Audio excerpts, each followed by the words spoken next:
ሰላም ለክስ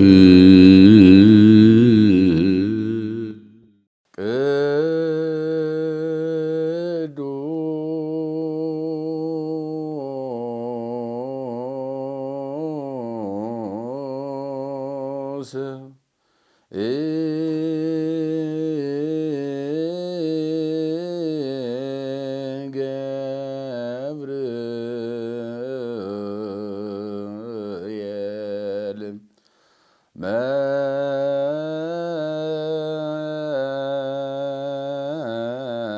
መልአከ ኃይል መልአከ ፍስሐ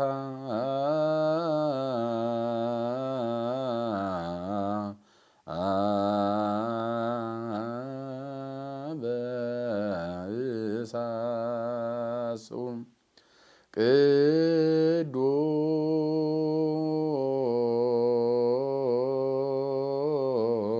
ቅዱስ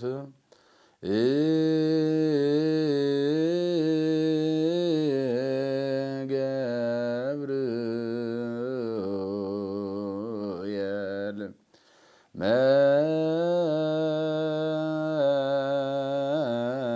መልአከ ኃይል መልአከ ፍስሐ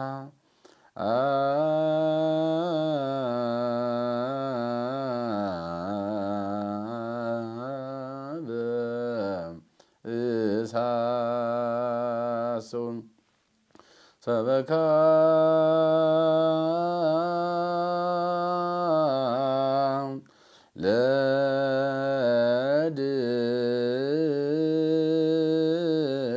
ለድንግል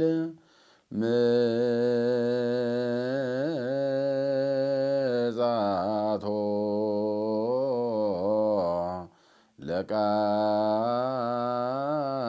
ለቃል ወርቀ ወሜላተ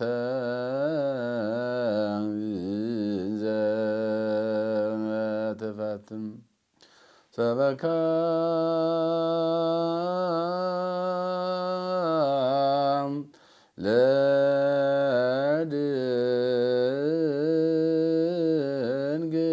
ለድንግል ምጽአቶ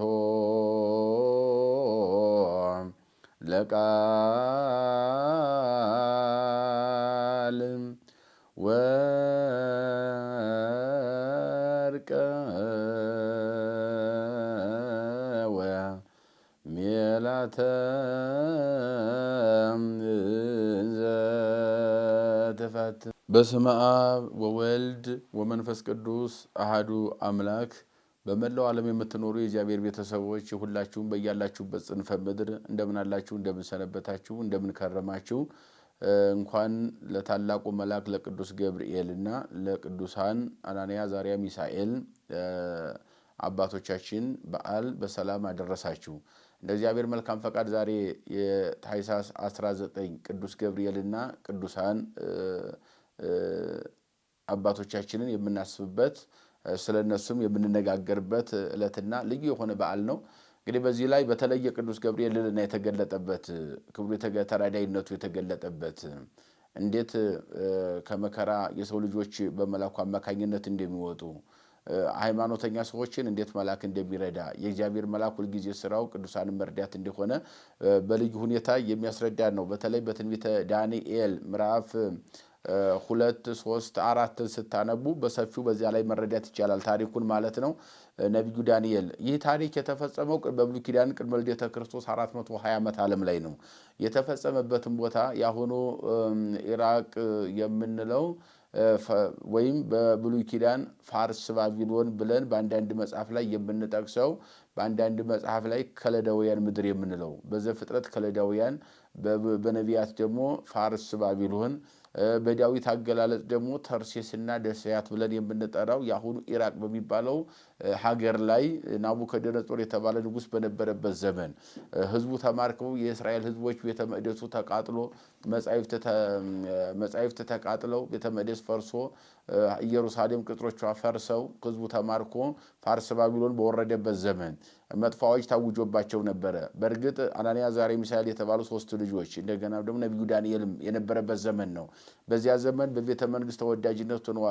ነገረ ፋልስ የፋልስን ቋንቋ ጥበብ ፍልስፍናውን ጠንቅቅ አድርገው ያወቁ የተረዱ ነግረዋቸው አይደለም አዳምጠው የመያዝ ብቃት ያላቸውና ልዩ የሆነ የአእምሮ ባለጸጋ በመሆናቸው ንጉሱ ወዷቸው በየአካባቢው ሹመት ሰጥቷቸው በየአደባባዩ ተሹመው ነበረ።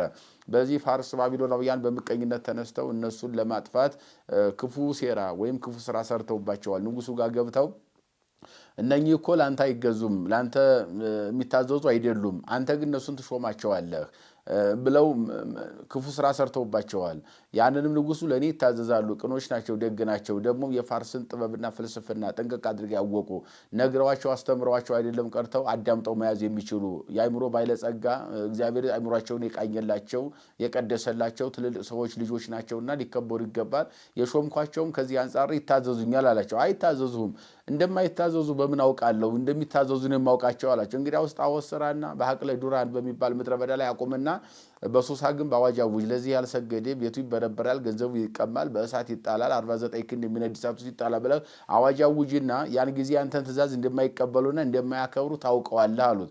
በዚህ ምክንያት እንግዲህ በፋርስ ባቢሎን ዱራን በተባለ ምድረ በዳ በባቢሎን ሐቅል ወይም በረሃ ዱራን በተባለ ምድረ በዳ ላይ ከወርቅና ከብር የተሰራ ምስል ወይም ጣዖት አቁሞ ናቡከደነጾር አዋጅ አዛውጆ በሱሳ ግንብ አዋጁን አውጇል።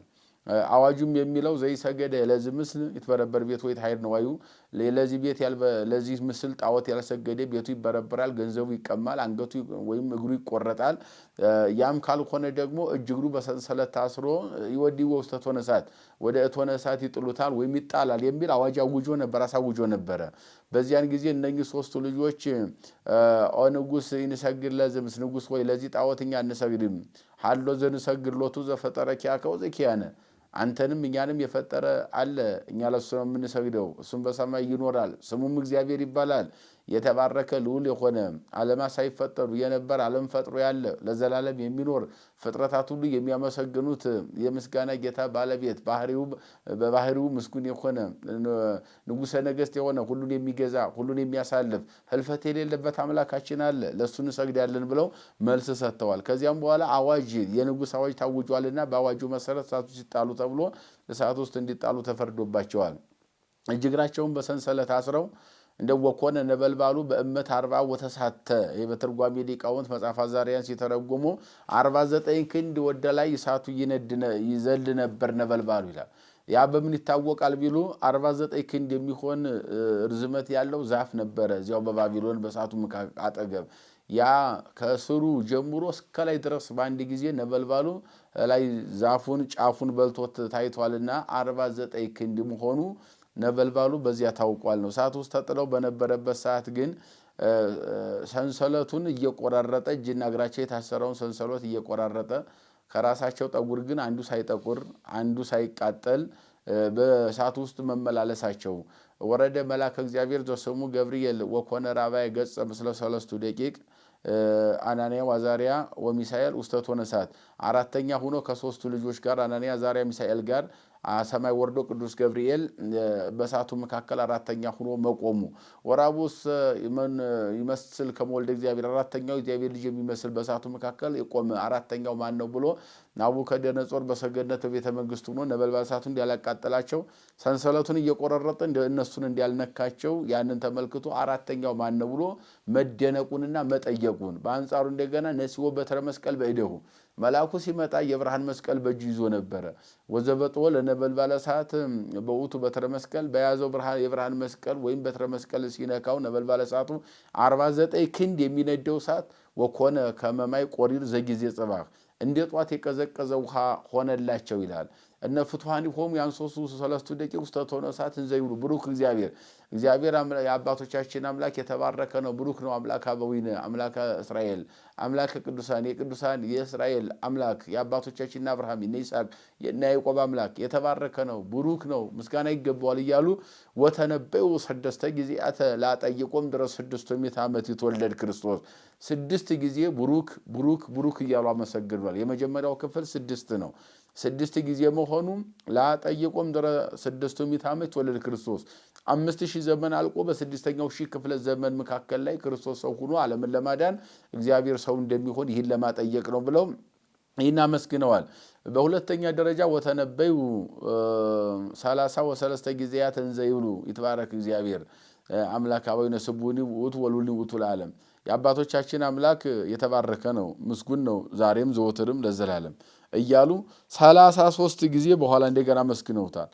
ላጠይቆ ምድረ ተወልደ ክርስቶስ ይነብሩ ተዝንቱ ዓለም 33 ዓመተ ጌታችን ወደዚህ ምድር መጥቶ ከተወለደ በኋላ 33 ዓመት በኪደተ እግር ዓለምን እየቀደሰ እያስተማረ እየተመላለሰ እንደሚኖርና በ30 ዓመት በኋላ ቤዛ ሆኖ ዓለምን እንደሚያድን በክብር ሰማየ ሰማያትም ከሙታን ተለይቶ 40 ቀን አስተምሮ ሥርዓተ ኪዳንን በክብር ሰማየ ሰማያት እንደሚያደርግ ይሄንን ላጠይቆ በዝርዝር እያንዳንዱ ስነ ፍጥረት ዚያድ ያመሰግነዋል ብለው 33 ጊዜ በናገራቸው ይነግረናል ማለት ነው።